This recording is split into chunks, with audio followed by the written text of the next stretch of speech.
கர்த்தருடைய பரிசுத்த நாமத்திற்கு மகிமை உண்டாகட்டும்.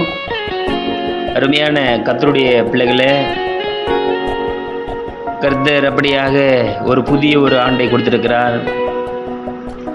இந்த 2024ஆம் ஆண்டின் வாக்குத்தத்த வார்த்தையானது ஆதியாகமம் புஸ்தகம் 28வது அதிகாரம் வசனம் 15 நாம் வாசிக்கிற போது, நான் உன்னோடு இருந்து நீ போகிற இடத்திலெல்லாம் உன்னை காத்து இந்த தேசத்துக்கு உன்னை திரும்பி வர பண்ணுவேன்.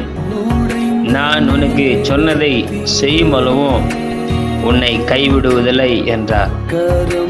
என் அன்பான கர்த்தருடைய பிள்ளைகளே, இந்த வார்த்தை கர்த்தருடைய தாசனாகிய யாக்கோபுக்கு உரைக்கப்பட்டது. இந்த வார்த்தை என்பது சாதாரணமான ஒரு வார்த்தை அல்ல, மாறாக யாக்கோபின் ஆவியை உயிர்ப்பித்தது. அப்படிப்பட்ட ஒரு வார்த்தையாக ஆண்டவர் அவனுக்கு கொடுத்தார். இந்த வார்த்தை உண்மையாகவே நாம் பார்க்கிற போது சந்தோஷம் நிறைந்த ஒரு நிலைமையிலோ அல்லது கொண்டாடப்படுகிற ஒரு நிலைமையிலோ அல்ல, மாறாக பல கஷ்டங்கள் மத்தியிலும் தனிமையின் பாதையிலும் அப்படிப்பட்ட நிலையில தான் கர்த்தர் இந்த வார்த்தையை அவனுக்கு கொடுத்திருந்தார். என் அன்பான என்னுடைய பிள்ளைகளே, அந்த வார்த்தை என்பது உயிருள்ள வார்த்தையா இருக்கிறது. நான் உன்னோடு கூட இருந்து என்றால் கர்த்தர் அதோடைய ரகசியம் என்னன்னா, கர்த்தர் நமக்கு பாதுகாப்பை தருகிறவராக இருக்கிறார். நீ போகிற இடத்திலெல்லாம் உன்னை காத்து. இதோடைய ரகசியம் என்னவென்றால், அவர் வழி நடத்தக்கூடியதாக இருக்கிறது. இந்த தேசத்துக்கு உன்னை திரும்பி வர பண்ணுவேன்.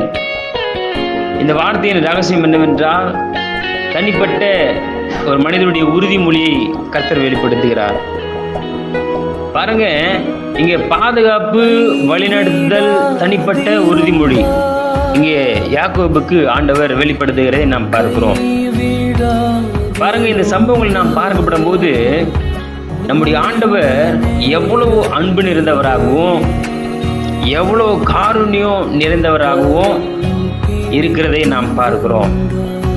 தனிமையாக தூங்கிக் கொண்டிருந்த யாக்கோபுக்கு தம்மையும் தம்முடைய மகிமையும் தம்முடைய விளையாட பெற்ற அந்த ஆசீர்வாதங்களையும் அங்கே யாக்கோபுக்கு வெளிப்படுத்தின கிருபையுள்ள தகப்பனா இருக்கிற நம்முடைய ஆண்டவர்.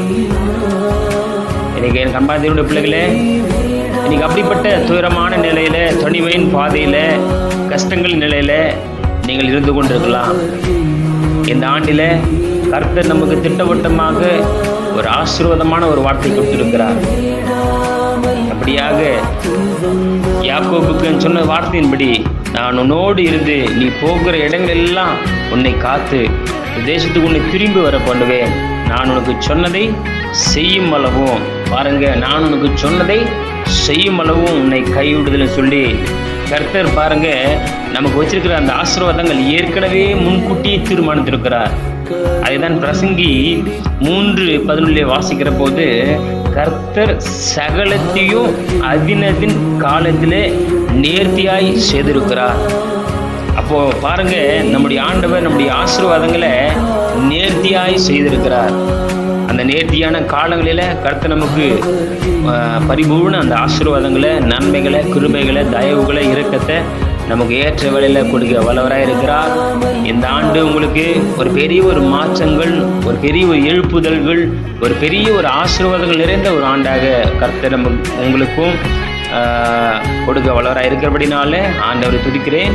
கர்த்தாமே இந்த வார்த்தைகளையும் உங்களையும் ஆசீர்வதிப்பாராக. ஆமென். God bless you.